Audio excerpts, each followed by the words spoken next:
The cold hit differently when you had nowhere to go. Riley had learned that lesson 2 years ago when she aged out of the foster system at 17. Now at 19, she knew every shelter, every warm spot, every place in Portland where someone might leave her alone for a few hours. Tonight was especially brutal. November had arrived with a vengeance, bringing temperatures that made her bones ache. The shelters were full, as they always were when the weather turned. Riley had tried 3 different places before giving up. She'd learned not to waste energy on hope. Behind the grocery store on 5th Street, there was a spot she'd claimed as her own. It wasn't much, just a corner where 2 walls met, protected from the wind. The store closed at 11, and the workers usually left her alone. Sometimes they'd even bring out day-old bread or dented cans they couldn't sell. Riley huddled against the wall, wrapping her thin jacket tighter around her body. She'd stuffed newspaper under her shirt for extra warmth, a trick an older homeless woman had taught her last winter. It helped, but not enough. She pulled her beanie down over her ears and tried to think about warmer days. That's when she heard it. At first, Riley thought she was imagining things. The cold did that sometimes, made you hear voices or music that wasn't there. But then it came again. A small, weak sound that made her sit up straight. It was crying. A baby's cry. Riley's heart started pounding. She looked around the empty parking lot, seeing nothing but shadows and trash bins. The crying continued, muffled but persistent. She stood up, her legs stiff from sitting in the cold, and followed the sound. It was coming from the dumpster. Her stomach dropped. No, she thought. Please, no. Riley ran to the large metal container, her hands shaking as she pushed aside bags of garbage. The smell was awful, but she barely noticed. The crying grew louder, more desperate, and then she saw it, a cardboard box wedged between 2 trash bags. Inside the box was a baby. For a moment, Riley couldn't move. She just stood there, staring at the tiny person wrapped in a thin hospital blanket. The baby's face was red from crying, her little fists waving in the air. She couldn't have been more than a day old, maybe 2. Riley's survival instincts kicked in. She'd seen a lot of terrible things in her life, but this was different. This was a baby who would die if she didn't do something right now. She reached into the box with trembling hands and lifted the infant out. The baby was so light, so fragile. Riley held her close to her chest, trying to share what little warmth she had. The crying softened a bit, and the baby's tiny fingers grabbed onto Riley's shirt. That's when she noticed the note. It was pinned to the hospital blanket with a safety pin. Riley carefully unpinned it and read the words written in shaky handwriting. Please forgive me. Keep her safe. LM. Riley felt tears running down her face. She understood desperation. She understood feeling like you had no options. But a baby in a dumpster? Her mind raced with questions. Who was LM? Why would someone do this? How long had this baby been out here in the cold? The baby started crying harder, her face scrunching up in distress. Riley knew she needed help fast. But going to the authorities meant getting involved, answering questions, maybe getting sent back into a system she'd fought so hard to escape. Then the baby looked at her. Really looked at her, and Riley knew she didn't have a choice. She took off her jacket, the only warm thing she owned, and wrapped it around the baby. The November air bit into her skin immediately, but she didn't care. She tucked the note into her pocket and started walking. The nearest fire station was 6 blocks away. Riley had passed it 100 times, but never imagined she'd be running toward it with a baby in her arms. Her legs burned with effort, her lungs aching from the cold air, but she didn't slow down. When she burst through the fire station doors, 3 firefighters jumped to their feet. Help, Riley gasped. I found a baby. In a dumpster. She needs help now. The firefighters moved fast. One of them, a woman with kind eyes, gently took the baby from Riley's arms. Another grabbed a blanket and wrapped it around the infant. The third one was already on the phone, calling for an ambulance and the police. You're okay now, sweetheart, the woman firefighter said softly to the baby. Then she looked at Riley. What's your name? Riley, she answered, suddenly feeling very aware of how she must look. Dirty clothes, messy hair, the smell of the streets on her skin. Riley, you saved this baby's life, the woman said. Where exactly did you find her? Riley told them everything. The dumpster behind the grocery store, the cardboard box, the note. She pulled the crumpled paper from her pocket and handed it over. The firefighters exchanged serious looks. The ambulance arrived within minutes, followed quickly by 2 police cars. Paramedics swarmed the baby, checking her vitals, warming her up, making sure she was okay. Riley stood back, watching, feeling useless now that professionals were taking over. A police officer approached her, a man in his 40s with a tired but gentle face. "I'm Officer Martinez," he said. "I know you've been through a lot tonight, but I need to ask you some questions." Riley's first instinct was to run. She'd learned not to trust police or anyone in uniform. They meant rules and systems and people who thought they knew what was best for you, but she was tired. So tired. And the baby needed someone to tell her story. "Okay," she said quietly. They sat in the back of the ambulance while the paramedics worked on the baby. Officer Martinez asked her to walk through everything again. Where exactly was the dumpster? What time did she find the baby? Did she see anyone else around? Had she touched anything besides the baby and the note? Riley answered as best she could. She explained that she'd been staying behind the grocery store, that she knew the area well, that she'd never seen anyone suspicious around there before. "Do you have somewhere to stay tonight?" Officer Martinez asked, and Riley saw real concern in his eyes. "I'll figure something out," she said, which was her standard answer. He frowned but didn't push. Instead, he gave her his card. "If you think of anything else, call me." "And Riley?" "Thank you. You did the right thing." The paramedics declared the baby stable enough for transport. She'd need to go to the hospital for a full examination. But it looked like Riley had found her just in time. Another hour in that dumpster, and the cold would have been too much. As they loaded the ambulance, Riley caught one last glimpse of the baby. She was wrapped in warm blankets now, looking so much better than she had in that cold dumpster. One of the paramedics was holding her, talking softly, and the baby had finally stopped crying. Riley watched the ambulance drive away, its lights disappearing into the night. Then she realized she was standing outside in just her t-shirt, having given away her only jacket. The cold hit her like a wall, but somehow she didn't mind as much. She started walking back toward the grocery store, her mind spinning. Who was LM? Why had they left that baby to die? And what would happen to her now? Riley knew the system. She'd been shuffled through 14 different foster homes before aging out. Some had been okay, some had been nightmares. The thought of that tiny baby going through the same thing made her chest hurt. When Riley got back to her spot behind the grocery store, she couldn't settle down. Every time she closed her eyes, she saw that baby's face. She wondered if the hospital had warmed her up, if someone was holding her, if she was scared. Riley pulled out Officer Martinez's card and stared at it. Maybe in the morning she'd call and ask about the baby, just to make sure she was okay. It wasn't like Riley had anything else to do. As she finally drifted off to sleep, shivering in the cold, Riley didn't know that finding that baby would change her life forever. She didn't know about the secrets that note held, or the impossible connection that would soon be revealed. All she knew was that tonight, she'd saved a life, and for the first time in a very long time, Riley felt like she mattered. Riley didn't sleep much that night. How could she? Every time she closed her eyes, she saw that baby's face, heard her tiny cries. By the time the sun came up, Riley had made a decision. She needed to know if the baby was okay. She waited until 8 in the morning, then pulled out Officer Martinez's card. Her hands were shaking, partly from the cold and partly from nerves. She'd never called the police voluntarily in her life. The phone rang 3 times before he picked up. "Martinez here. Hi. This is Riley from last night. The baby? Riley? I was hoping you'd call. How are you doing?" The question caught her off guard. People didn't usually ask her that. "I'm okay. I just wanted to know if the baby's all right." There was a pause and Riley heard papers shuffling. "She's doing well. The doctors checked her out, and besides being cold and hungry, she's healthy. You found her just in time." Riley felt something loosen in her chest. "That's good. That's really good. Listen, I know this is a lot to ask, but would you be willing to come down to the hospital? There's a detective who'd like to talk to you, and I think it might help if you could see the baby. Make sure she's okay with your own eyes." Riley's first instinct was to say no. Hospitals meant questions and forms and people wanting information she didn't have. But the thought of seeing the baby again, making sure she was really okay, was too strong to resist.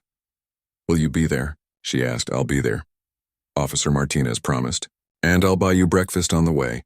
"When's the last time you ate?" Riley couldn't remember. "Yesterday morning, I think." "Then it's definitely time for breakfast. I'll pick you up. Where are you?"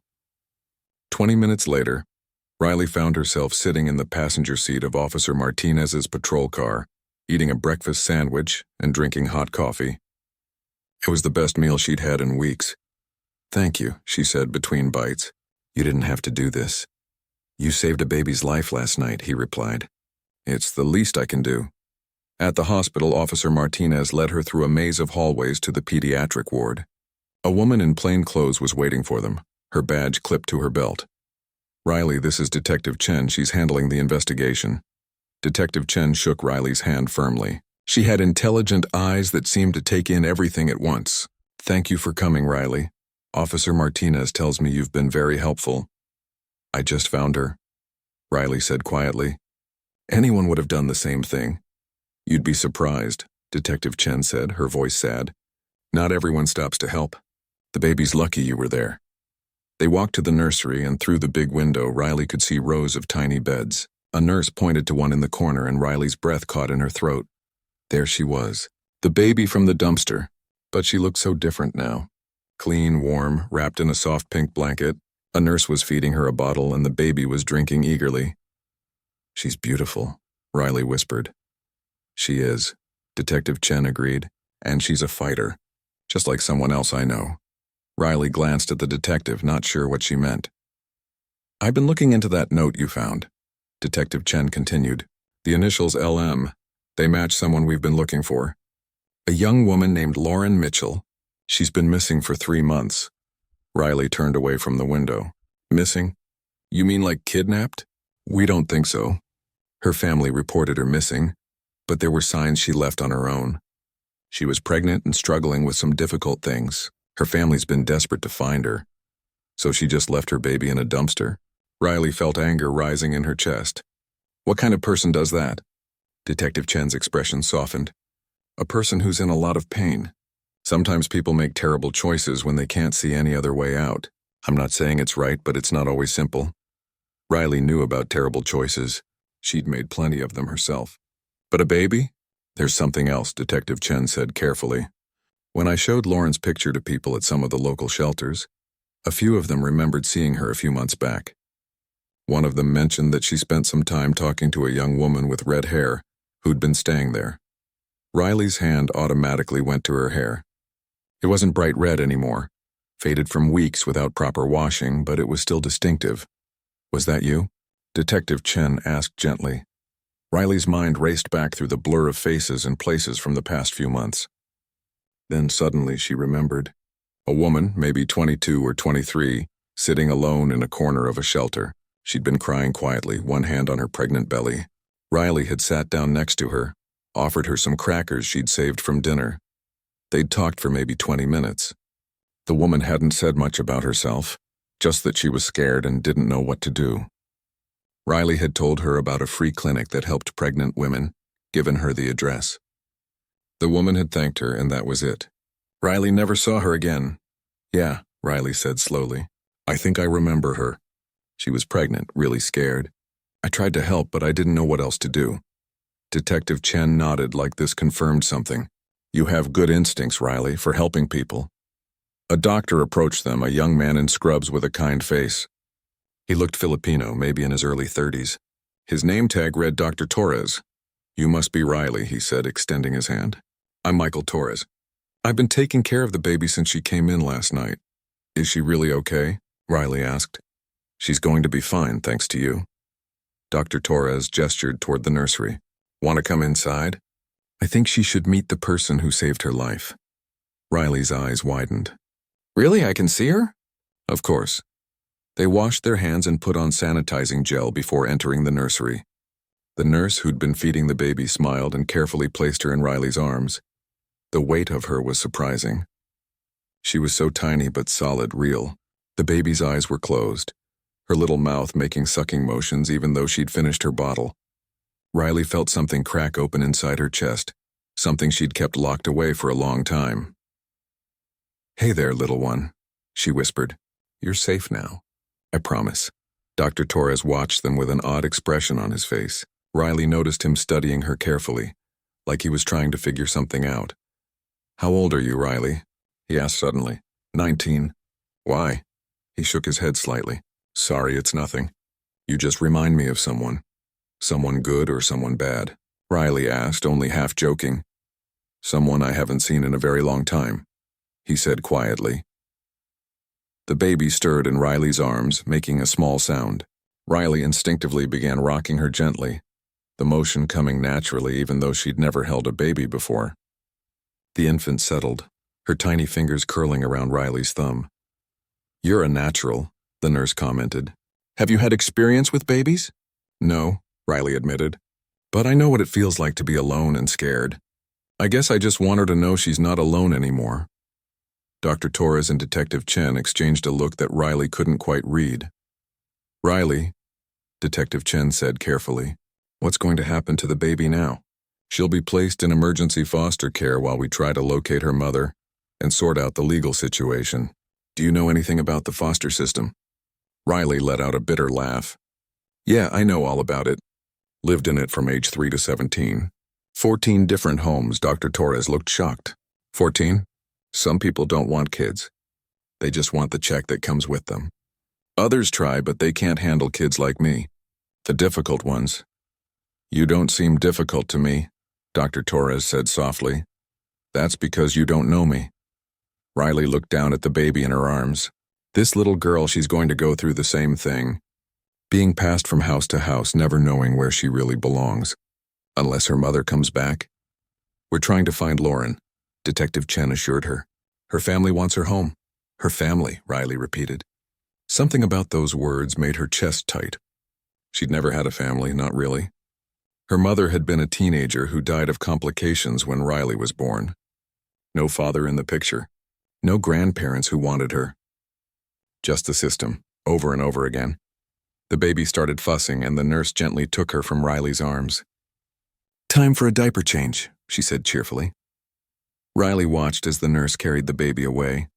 She felt empty suddenly, like something important had been taken from her. "Riley," Dr. Torres said, "I know we just met, but I want to help you. Is there anything you need? A place to stay? Food? Medical care? Why?" Riley asked bluntly. "You don't know me. Why would you want to help?" He was quiet for a moment. "Because you helped when you could have walked away. Because you gave that baby your only jacket. Because I've seen a lot of people in my life, and I can tell when someone deserves a chance." Riley didn't know what to say.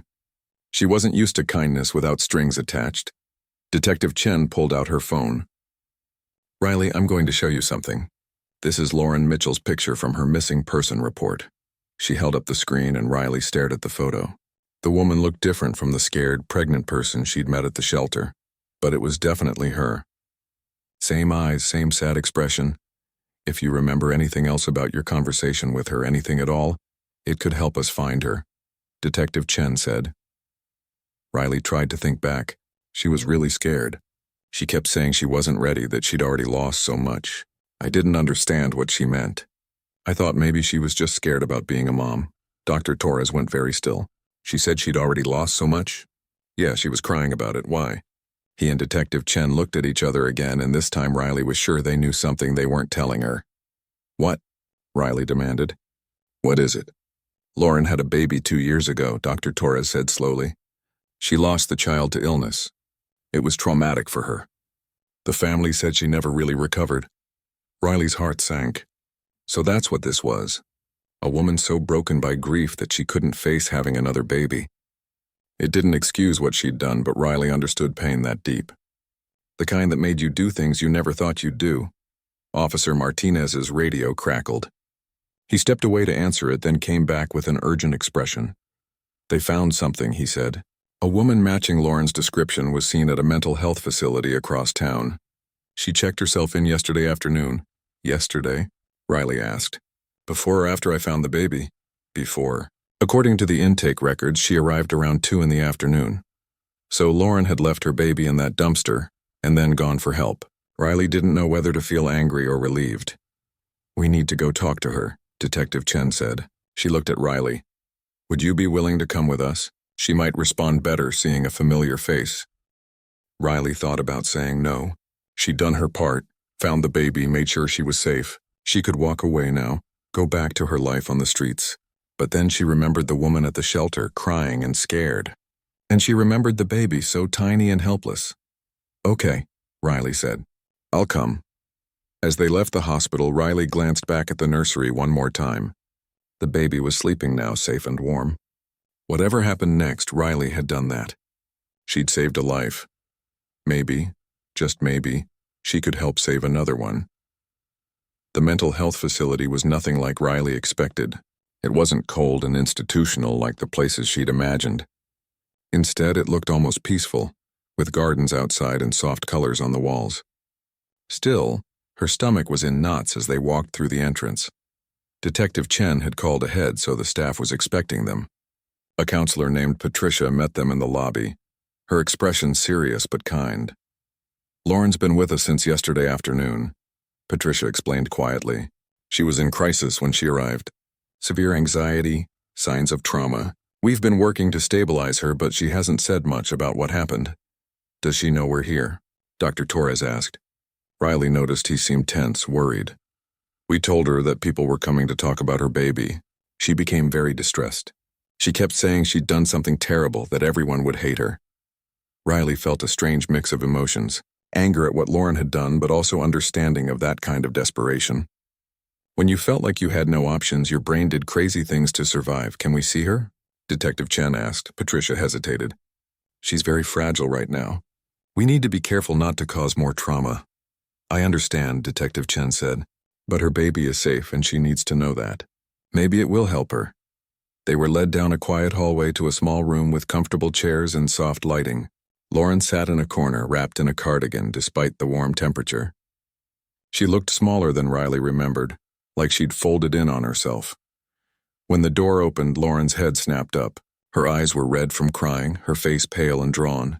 When she saw Dr. Torres, her expression crumbled. "Michael?" she whispered. "Oh God, Michael, I'm so sorry. I'm so sorry." Dr. Torres crossed the room quickly and knelt in front of her chair. "Lauren, it's okay. We're here to help." "You know each other?" Detective Chen asked, surprised. "Lauren's my sister," Dr. Torres said, his voice thick with emotion. "My adoptive sister. I've been looking for you for months," he said to Lauren. "We all have. Mom and Dad are worried sick." Lauren was crying now, her whole body shaking. "I couldn't face them. I couldn't face anyone. After I lost the baby last time, after everything fell apart, I just kept running. And when I found out I was pregnant again, I panicked. I couldn't do it again, Michael. I couldn't lose another child. So you gave her away," Dr. Torres said softly. "It wasn't an accusation, just a statement. I thought if I left her where someone would find her, she'd have a chance. A better chance than she'd have with me. I'm broken, Michael. I break everything I touch." Riley had been standing back, watching this scene unfold, but now she stepped forward. Lauren's eyes found her, and there was a flicker of recognition. "I remember you," Lauren said, "from the shelter. You gave me crackers. You told me about the clinic." "Yeah," Riley said. "That was me." "Your baby's alive," Riley continued, her voice steady. "She's at the hospital. She's healthy and safe. You left her in time for someone to find her." Lauren's face twisted with emotion. "I heard her crying as I walked away. It was the hardest thing I've ever done. I wanted to go back, but I was so scared. I thought I'd hurt her, that I wasn't capable of being a mother." "You could have left her at the fire station," Detective Chen said gently. "Or the hospital." "Why the dumpster?" Lauren looked down at her hands. "I don't know. I wasn't thinking clearly. I knew Riley slept behind that grocery store sometimes. I'd seen her there when I was wandering around at night, unable to sleep. She looked kind, even though she was struggling herself. I thought maybe somehow she'd find the baby." "I know it sounds crazy." Riley felt chills run down her spine. Lauren had known she was there, had counted on her finding the baby. "That is crazy," Riley said, but her voice wasn't angry. "Just bewildered, I know," Lauren whispered. "Nothing I've done makes sense. But I couldn't take her to the hospital or the fire station because then they'd find me. They'd make me take her, and I knew I'd fail her. Just like I failed my first baby." "You didn't fail your first baby," Dr. Torres said firmly. "Lily died from SIDS. It wasn't your fault." The name hung in the air. Lily, the baby Lauren had lost. "I should have checked on her sooner," Lauren said, her voice breaking. "If I'd woken up earlier, if I'd been more careful, maybe she'd still be alive." "That's not how it works," Dr. Torres insisted. "SIDS is unpredictable. The doctors told you that. Everyone told you that." But Riley could see that Lauren didn't believe it. Grief had convinced her that she was to blame, and that belief had poisoned everything else. Detective Chen sat down across from Lauren. Lauren, I need to ask you some questions. But first, I want you to know that your baby is going to be okay. The young woman who found her acted quickly. Your daughter is healthy. She's a girl? Lauren asked, tears streaming down her face. Yes. A beautiful baby girl. Lauren covered her face with her hands and sobbed. Dr. Torres put his arm around her shoulders, and she leaned into him like a child seeking comfort. Riley watched, feeling like an outsider in this family moment. But then Patricia, the counselor, gestured for her to sit down too. Lauren, Detective Chen continued, I need to know the baby's father. Is he aware of what happened? Lauren shook her head. He doesn't know about her. We broke up when I told him I was pregnant. He said he couldn't handle it, that he wasn't ready to be a father. So I was alone. What about your parents? Dr. Torres asked. Our parents. They would have helped. You know they would have. They lost their granddaughter 2 years ago, Lauren said bitterly. They had to watch their daughter fall apart. I couldn't put them through that again. What if something happened to this baby too? What if I'm cursed, Michael? What if I can't keep any child alive? Dr. Torres looked stricken. Lauren, that's not how life works. You're not cursed. You're traumatized. There's a difference, Riley found herself speaking up. I get it, she said. Everyone turned to look at her. Not the same situation, but I get feeling like you're poison. Like everyone you touch gets hurt. I felt that way in foster care. Every family that sent me back, I thought it was because I was broken. Because there was something wrong with me. Lauren met her eyes and Riley saw understanding there. But you saved my baby. You're not broken. Maybe neither of us is, Riley said quietly. Maybe we've just been through terrible things and we're trying to survive them.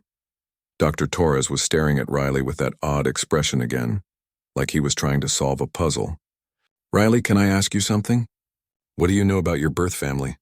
The question caught Riley off guard. Not much. My mom died when I was born. Complications from childbirth. I never knew my father. I don't even know his name. What was your mother's name? Rose Mitchell. Why? The room went completely silent. Dr. Torres's face had gone pale. Lauren was staring at Riley with wide eyes. Mitchell, Detective Chen repeated. Your mother's last name was Mitchell? Yeah, so? Riley looked around at their shocked faces. What's going on? Dr. Torres stood up slowly like he was in a dream. When were you born, Riley? What's your exact birth date? April 15th, 2006. Why are you asking me this? Oh my God, Lauren breathed. Rose Mitchell. Michael, that's the name from the letters. What letters? Riley demanded, fear creeping into her voice. Dr. Torres ran his hand through his hair, looking overwhelmed. When my mom, our adoptive mother, was going through some old family documents a few years ago, she found letters. Letters written by a teenage girl named Rose Mitchell. She was my mother's younger cousin. Riley's heart was pounding. I don't understand. Rose got pregnant when she was 15, Dr. Torres continued, his voice shaking. Her family was very religious and didn't handle it well. The letters talked about how scared she was, how alone she felt. She had the baby, a girl, but there were complications. She died shortly after giving birth. That's my mother, Riley whispered. But why would your mother have her letters? Because Rose's family cut her off when she got pregnant, Lauren said, understanding dawning in her eyes. But my mom's mother, our grandmother, didn't. She tried to stay in touch with Rose. She tried to help her. Dr. Torres nodded. The letters mentioned the baby. They mentioned that the baby would go into state care because Rose's parents refused to take her. My mother always felt guilty about that. She wanted to find the baby, to bring her into our family, but by the time she had the resources to search, the trail had gone cold. The system had sealed the records. Riley felt like the room was spinning. Are you saying that you, your family, you've been looking for me? Not actively, Dr. Torres admitted. But my mother never forgot about Rose's baby. She used to say that somewhere out there, we had family we'd never met, a girl who should have grown up with us. This is impossible, Riley said, standing up abruptly. Things like this don't happen. Not to people like me. What do you mean, people like you? Dr. Torres asked gently. People nobody wants. I've been in foster care my whole life. If your family wanted me, where were you? Where were you when I was being moved from house to house? Where were you when I aged out with nowhere to go? The anger felt good, felt familiar. It was easier than the hope that was trying to claw its way into her heart. "We didn't know how to find you," Dr. Torres said, his eyes wet with tears. "The system doesn't make it easy. And by the time we had resources to hire someone to search, you'd turned 18. Adult records are even harder to access." Detective Chen pulled out her phone. "I can verify this. Riley, what hospital were you born at?" "Mercy General. The social worker told me that once." "That's where I did my residency," Dr. Torres said. "That's where I first heard about Rose Mitchell." One of the older nurses remembered her. She remembered the baby too, a red-headed infant who went into state care. Riley's hand went to her hair again, her red hair inherited from the mother she'd never known. "This can't be real," she said, but her voice was weak now. Lauren stood up, moving closer to Riley. "The baby you saved. She's your niece, Riley. She's family. We're family." The word hit Riley like a physical blow. Family. She'd never had that word apply to her before. "I need air," Riley said, stumbling toward the door. "I need to think." She ran out of the room, down the hallway, past the concerned staff members and out into the garden. The cold air hit her lungs and she bent over, trying to catch her breath. This couldn't be happening. Things like this didn't happen to girls like her. She was nobody, nothing. She'd accepted that years ago, but the baby, that tiny baby who'd grabbed her thumb, her niece. Riley felt tears running down her face, hot against her cold skin. For 19 years she'd been alone. And now, in one impossible moment, she had a family. A broken, complicated, messed-up family. But family nonetheless. She didn't know whether to laugh or cry, so she did both, standing alone in the garden while her entire world shifted beneath her feet. Riley sat on a bench in the garden, her mind racing through 19 years of loneliness, trying to make sense of what she'd just learned. She had family. Real family.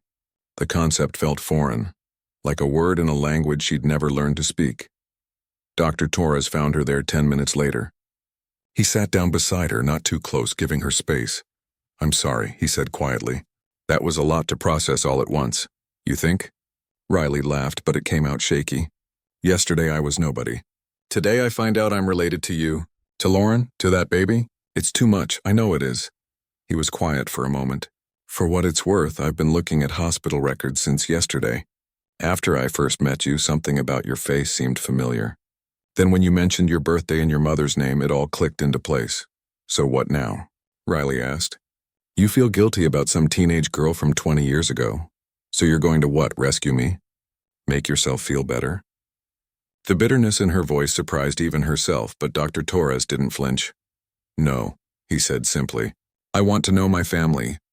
The family we should have known all along. I want my parents to meet you. I want you to know that you're not alone anymore." "I've been alone my whole life," Riley said, her throat tight. "I don't know how to be anything else." "Then we'll figure it out together. All of us. We're all pretty broken, if you haven't noticed." Riley looked at him. Really looked at him. He was being genuine.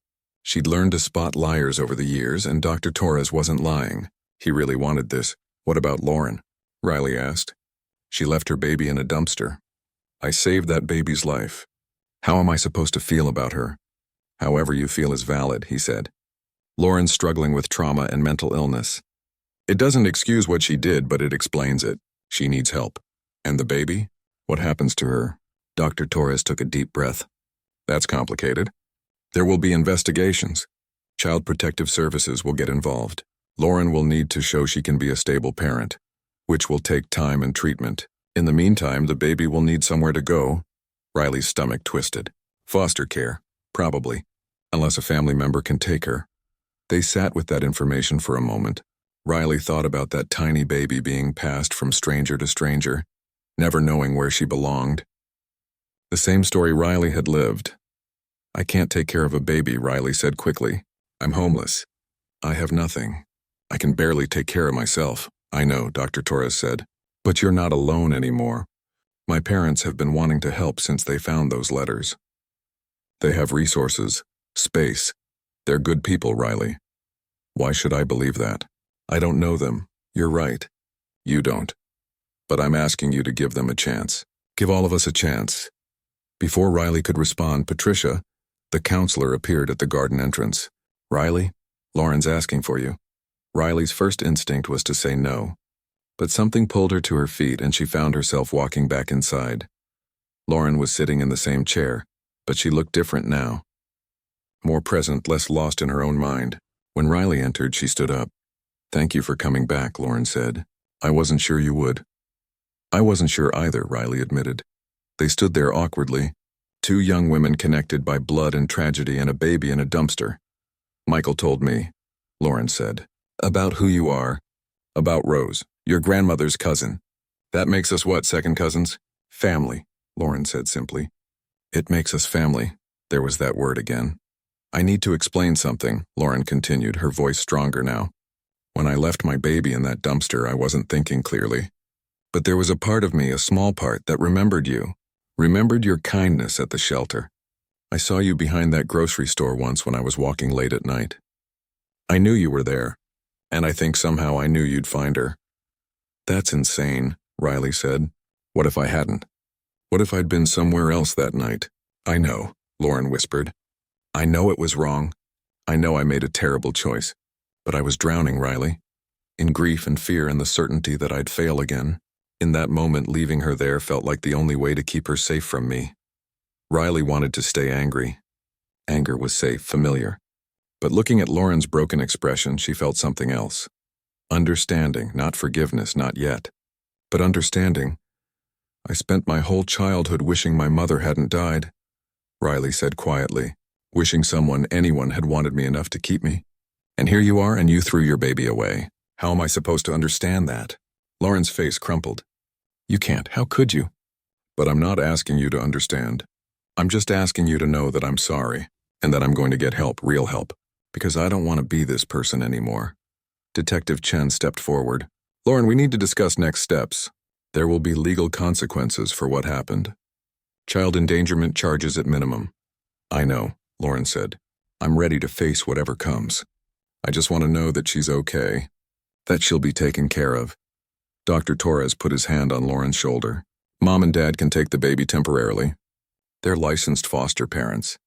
They never stopped hoping they might have more family to care for." Riley's head snapped toward him. "Wait, your parents are foster parents?" "They have been for years. After they adopted me and Lauren, they kept their license active. They've taken in a dozen kids over the years, helped them find permanent homes." Something shifted in Riley's chest. The people who'd been looking for her all these years had spent their lives helping kids like her. Kids nobody else wanted.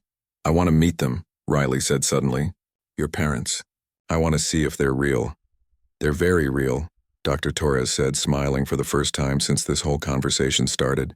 "And they're going to cry a lot when they meet you. Fair warning." An hour later, Riley found herself in a car with Dr. Torres driving toward a part of town she rarely visited. The houses here were bigger, the lawns well kept. It was the kind of neighborhood where people belonged, where they had roots. "They're good people," Dr. Torres said again as they pulled into a driveway. "They're not perfect, but they care. That's what matters." The front door opened before they reached it and two people stepped out. The woman had gray hair and kind eyes. The man was tall with a gentle smile. They looked like the kind of parents Riley had imagined as a child, the kind she'd stopped believing existed. "Riley," the woman said, her voice breaking. "Oh, sweetheart, we've been looking for you for so long." She opened her arms and Riley didn't know what to do. She'd never been hugged by a mother figure before. But something in her responded, and she found herself stepping forward. The hug was warm and tight and felt like coming home after a lifetime of wandering. "I'm Margaret," the woman said, pulling back to look at Riley's face. "And this is Robert. We're your family, Riley. We've always been your family." "I don't understand," Riley said, tears streaming down her face. "Why do you care? You don't know me." "We know you're Rose's daughter," Robert said, his own eyes wet. "We know you've been alone when you should have been with us. And we know that ends now if you'll let it." They went inside and the house was everything Riley had imagined a home should be, warm and lived in and full of pictures. Margaret made hot chocolate while Robert showed Riley old photos. "This is Rose," he said, pointing to a picture of a teenage girl with bright red hair and Riley's exact smile. "Your mother. She was sweet and creative and so scared." Riley stared at the photo, seeing herself in this girl who'd died before Riley could know her. "She wanted to keep you," Margaret said softly. I have her letters. She wrote about how much she loved you, how she hoped you'd have a good life even if she couldn't be there for it. But she died, Riley said. She did. And we tried to find you afterward. But the system made it so hard. By the time we had resources to really search, the trail had gone cold. We never stopped thinking about you, though. Dr. Torres pulled out his phone. I called the hospital. They're ready to release the baby into your care if you're willing. Margaret and Robert looked at each other, communicating silently the way long married couples do. Of course we'll take her, Margaret said. She's family. But what about me? Riley asked, her voice small. Am I family too? Margaret took Riley's hands in hers. You are our granddaughter's daughter. You are Rose's child. You are family, Riley. You've always been family. I don't know how to do this, Riley admitted. I don't know how to be part of a family. None of us really do, Robert said with a sad smile. Families are complicated and messy and sometimes broken. But we show up anyway. We try anyway. Riley looked around at these people, her people, and felt something she hadn't felt in years. Hope. Terrifying. Fragile hope. The baby, she said. She needs a name. Lauren hasn't named her yet, Dr. Torres said. She was too scared to even think about it. Riley thought about the tiny infant who'd grabbed her thumb, who'd connected all of them through an act of desperation and fate. What about hope? She suggested quietly. Because she gave me hope.